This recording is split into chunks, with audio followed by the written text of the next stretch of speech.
Thank you very much, ladies and gentlemen, for coming along this afternoon. It's particularly pleasing to have Bill Ryerson come and speak with us, because Bill addressed the last SPA National Conference in Canberra by video link from his home in Vermont, and everybody who attended that meeting was so impressed with both his presentation but also with the work that he has done in a number of countries around the world, that we thought, well, if there's an opportunity to get him back to Australia to speak in person, then we should take that opportunity. Now, Bill has recently been in Papua New Guinea at the invitation of the United Nations Family Planning Association, I believe, and it was too good an opportunity not to fly him down from Port Moresby to Sydney yesterday, Adelaide today, and briefly tomorrow, and then Canberra, and then Sydney, and unfortunately, of course, back to the States. But if I could just say a few words about SPA before I hand over to Bill. SPA is an organisation that started in 1988 and has just over 1,000 members, about 1,100 members across all states in Australia, and a few international members as well.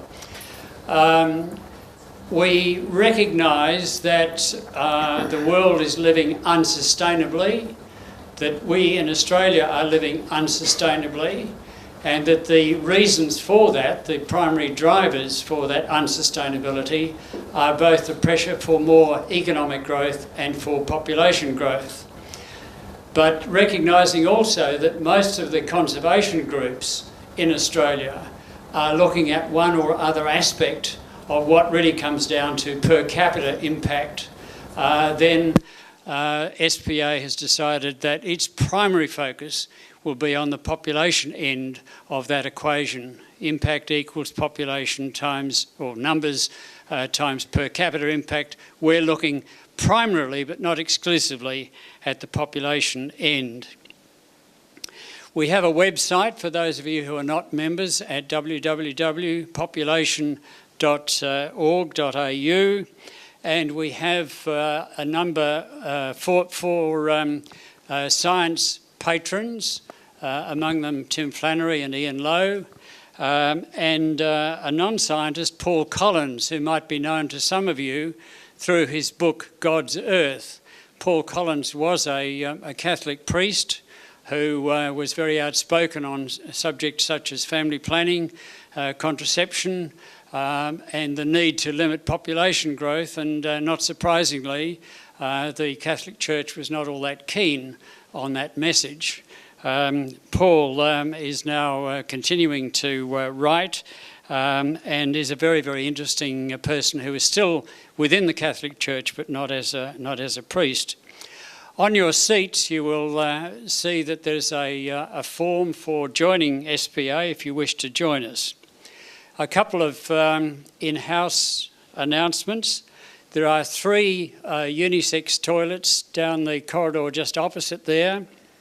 Not that our members or anybody else here is an hermaphrodite, I don't think so, but they're described as unisex toilets, and interestingly, the very first one on the right-hand side is described as aroma-free. That's for those who are allergic to perfumes and so on. We are asking people to make a small donation, if they wish to help defray the costs of hiring this facility. There are books available. Mark O'Connor and Bill Lyons, 2 members of SPA, have recently written a book, Overloading Australia, which is an excellent book dealing with many of the myths and mistruths regarding population, and that book is available on the table outside. There will be a book launch at Dymocks on the 2nd of April, and I think notices have been round on the seats also. Ian Lowe will be launching that book at Dymocks in Rundle Street Mall on the 2nd. And on the 4th of April is the Australian National Annual General Meeting of SPA at the University of Adelaide in the Napier Lecture Theatre.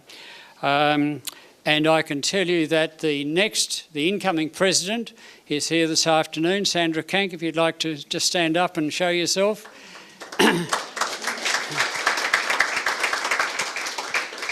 So Sandra will be taking over on the 4th of April. But on the morning of the 4th of April is a very interesting seminar, and I would enjoin all of you to come along to that meeting, to that seminar. There will be afternoon tea at the end of Bill's talk, and I invite you all to stay and have a cup of tea or a cup of coffee and a biscuit with us. But I would also ask if there are a few extra hands to help with the washing up, because we need to be out of here by roughly 4 o'clock, and it would be very nice to have a bit of a hand with that work. While Bill is in Adelaide, tomorrow morning he will be doing an interview with Richard Adey of Life Matters. That will be broadcast at 9 o'clock tomorrow morning on ABC Radio National, and it will be rebroadcast in the evening. Then at 9:30 he's doing an interview with the Aboriginal Affairs program Away.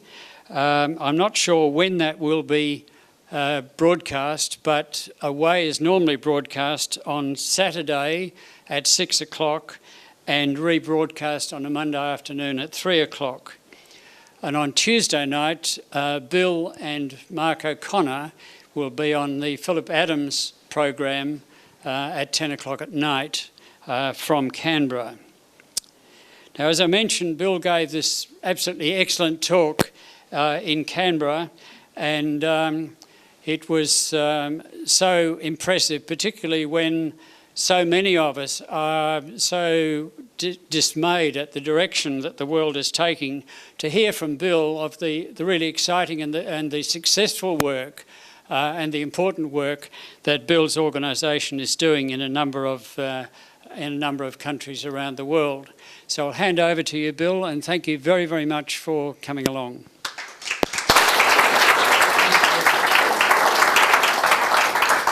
John, thank you very much.